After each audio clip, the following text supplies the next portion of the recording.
have missed you guys. We are back for another season of Candid Conversation with Charissa. I am your girl, your friend, your coach, your trainer, Charissa Monroe Wilborn, and I am excited to be bringing to you season 7. And guess what? We are continuing to bring you real, to bring you raw, to bring you deep truths about life, about family, about fun, about relationships, leadership, and purpose. And I get to do what I love best, answer your questions. You, my community, have been rocking with me for some time. And I want you to know that I see you. I want you to know that I hear you. And I want you to know that I understand you. You are not alone. So the questions you have, if I can answer them, if I can help inspire and motivate you, that's why I am here. So make sure you are watching Candid Conversations with Charissa every week for the next few weeks, just in case I am answering your question, or just in case I'm answering a question you didn't think you needed the answer to. Make sure you grab a friend, make sure you grab a family member, pen and paper, take notes, whatever you do to get your transformation and your breakthrough right here on this season of Candid Conversation with Charissa. Don't forget to like, subscribe, share, and comment. See you soon.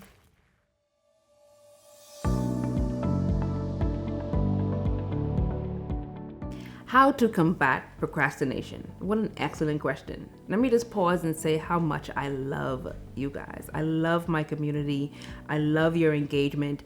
You've sent in some great questions, and I'm so glad that I get to actually take this time on the show and answer your individual questions, because when you answer a question, I know there are others that have the exact same question.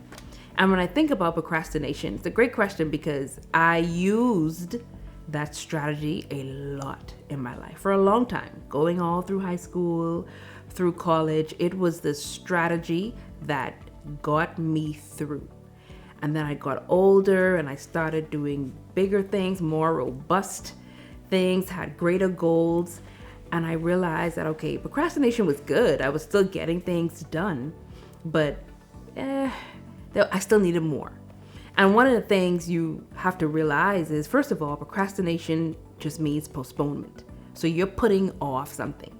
You're either putting off time, you're putting off an action, you're putting off a change. Like you're just postponing everything until the last minute. Is that you? I remember I would study for a test the day of, or I would study for a test the last minute, or I would complete my assignments the night before, and I would get A's, I would get B's, I would get excellent work, I would get satisfactory work done. It was great. But imagine if my B's could be A's. Imagine if my A minus could be A plus. Imagine if I can have so much more time in my life because I did something long before. But for the moment, it was a strategy that worked well for me, and I said, if it ain't broke, why fix it? So procrastination is when you postpone time, when you postpone an action for whatever reason. And we don't think about it because there is still so much that we can get done inside of procrastination. You can get a whole 5 goals met inside procrastination. You can get the results you want inside procrastination. What we don't think about is what it will cost you, though. And when I think about the many, many years that I used procrastination as a strategy to get through school, to get assignments done, to meet my deadlines at work, I think about it. I sat and thought about, but what did it cost me? And I came up with 6 to 7 different costs that I've been paying over the years just by using and choosing the strategy of procrastination. Now you're probably saying, why is Charissa saying that this is a strategy? Procrastination is a strategy. There are so many strategies in life that we use. We don't think of them as strategies, but when you think about it, you're choosing a particular strategy out of a toolbox to use to get the results that you want. Procrastination is one of those strategies. So procrastination is a strategy that you and I use to get things done. But it's been costing and I'm going to speak for myself, it's been costing me a lot over the years. And I said, you know what? I don't want to pay that cost anymore, especially now that I'm older, more mature, and wiser. If you know better, why not do better, right? So number one, the first cost is increased stress. I remember I used to say, and I used to marvel in the fact that I do better under pressure. Remember that? You say that? You've heard people say, I do my best under pressure. Well, now I know that it was undue pressure. It was increased stress. My adrenaline was high. The flight and fright was high. Like everything was on 10, hormones running, and I'm able to do and do and do. Absolutely. But why in the world would I put my mind and my body under that unnecessary stress if I don't have to? Yes, I may present and create great work under stress, but imagine if I was in a state of harmony, in a state of just peace, and in a state of a melodic feeling. Imagine the even more creative, greater work that I can do if I wasn't stressed, if I was at peace, if my breathing was just normal versus claiming the fact that I did so well because I was under so much pressure. It was costing me just unnecessary stress on my body, on my brain, on my mind. Secondly, it was costing me peace of mind. Procrastination will cause you a peace of mind. Why? Because for as long, no matter how long it takes you to postpone something, for as long as you don't get it done, you will always be thinking about it. It will always be at the forefront of your mind. And you will always say, I have 5 more weeks left. I have 3 more weeks left. I have 10 more hours, so I'm good. I have 2 more hours. But you're thinking about it. So there's really no rest. There's really no peace. Why put yourself through a state of unrest and lack of peace when you can choose a different strategy that allows you to do something in the moment, that allows you to do something early enough, that allows you to no longer postpone. And then you're able to have so much rest that you wouldn't have had before because you're not thinking about something you already done. Or you have a level of just peace and husa that you're able to now think about other more important things. Well, it was costing me peace of mind. Now I'm at a place where I no longer use procrastination anymore. I've chosen other strategies like managing time to make sure that I get work out and meet deadlines way before. And the level of rest that I get, I'll never go back. You have no idea the level of rest that you're missing out on because you continue to postpone and procrastinate. The other thing it'll cost you are opportunities. Imagine the amount of opportunities that are waiting for you, but you can't even tap into them because you're still holding on to this thing or these things that you have to do.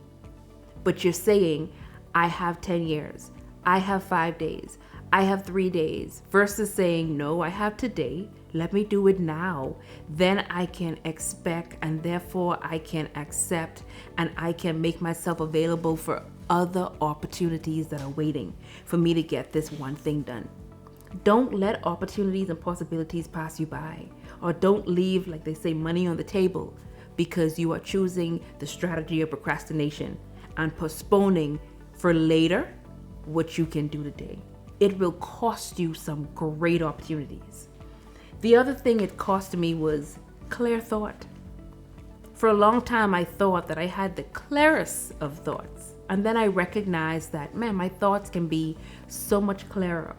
They can be so much more heightened if I did not crunch and be under so much stress and unrest. When you are tired, when you are stressed, the other thing that it'll cost you is worry. When you are in a state of worry, sometimes your thought can be muddled, it can be clouded, it can be unreasonable, and you don't even know that it is. And in the moment, of course, you think it's so clear.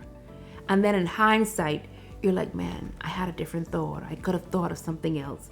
Or I wish I was not as tired or not as sleepy or just not as stressed so that I could have thought through that a lot better.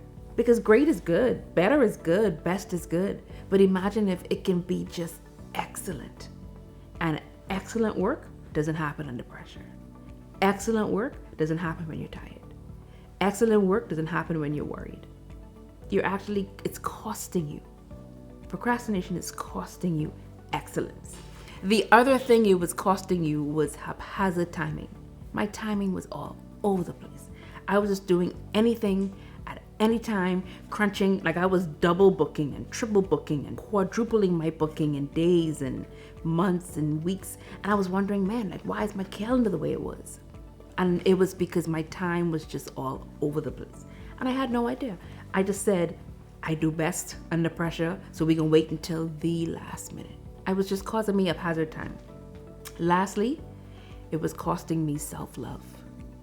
And you may not look at it as self-love, but when you put yourself in places of unrest, of not having a peace of mind, of worry, of increased stress, and of unclear thought, you are not showing your self-love. And when you love yourself, you invest in yourself so much better. You make sure that you have a true peace of mind. You make sure that you are getting all the rest in the world. You make sure that you are making yourself accessible and available to opportunities and possibilities. You make sure that your thoughts and your feelings and your emotions are clear as crystal. You make sure that your time is managed. That's when you invest in yourself. And when you are investing in yourself, you're loving yourself. Procrastination doesn't allow you to do that. What we also should realize that when we are procrastinating based on a certain programming. Whether you're programmed because you've done something for a long period of time, whether you're programmed because it's something you've learned from people, your parents before you, from experiences, there's a programming that you're operating and functioning on and by. And for as long as you hold on to that programming, your strategy will always be procrastination. So if you want to change the strategy, we have to change the programming. Are you willing to reprogram your mind? Are you willing to reprogram your perspective? Are you willing to reprogram your thoughts? When you choose to accept and adopt a different programming, then you get to choose new strategy. And your strategies won't be procrastination anymore. And so some other strategies that you may take on is 1, time management. Instead of having time just all over the place, actually manage your time. Manage your time, manage your calendar, know when to say yes, know when to say no. Set goals. And how smart are your goals? Are they specific? Are they time bound? Are they relevant? Are they actually emotional intelligence oriented? Like, what do your goals look like? Are you setting goals for yourself? Because when you set smart goals, there's no way that you can procrastinate. When you set goals with a time on it, and then you know that there are opportunities waiting for you after that goal, you're not going to choose procrastination. You're going to accept the fact that if you want new results, then you're going to get new programming. And if you want new programming, once you get new programming, then you get to get new strategies. Time management, set smart goals, and then set boundaries. And set boundaries for yourself. I know sometimes we look at setting boundaries and we're setting it for other people. No, I want you to set boundaries for yourself. Say no for yourself. Put up gates for yourself. Put up gatekeepers, timekeepers for yourself. The peephole is for you, not for the other person.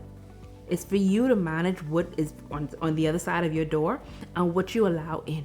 People can't see into your peephole. That's for you.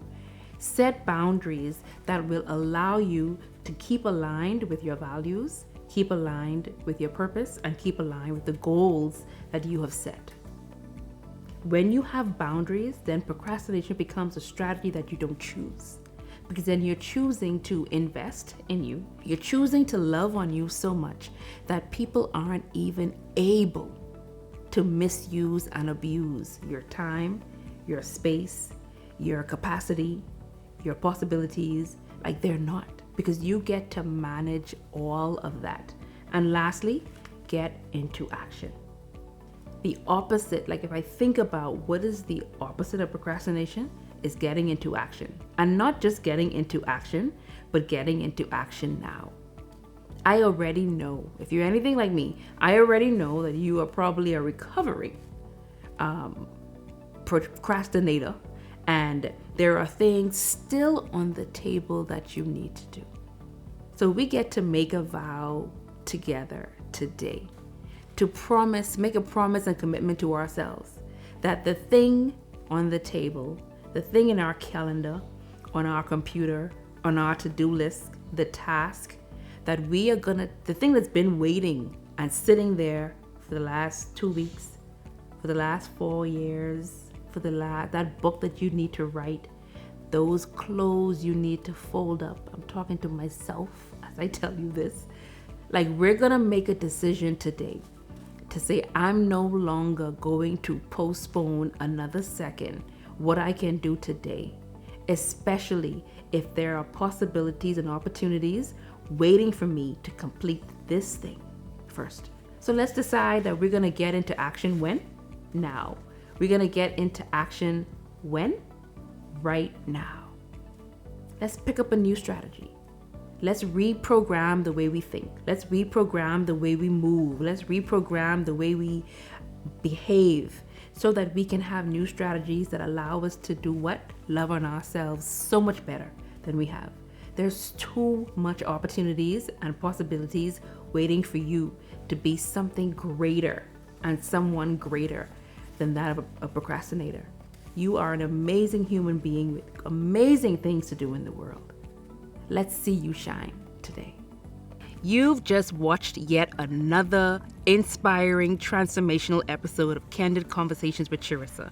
And I hope that the principles and concepts in the episode are some that encourage you to take actionable steps to change and transform your life today. Don't be stingy. Make sure you are sharing and liking what you are hearing so that others can be a part of this community too. Make sure you are back here next week for another great episode of Candid Conversations with Charissa. See you next time.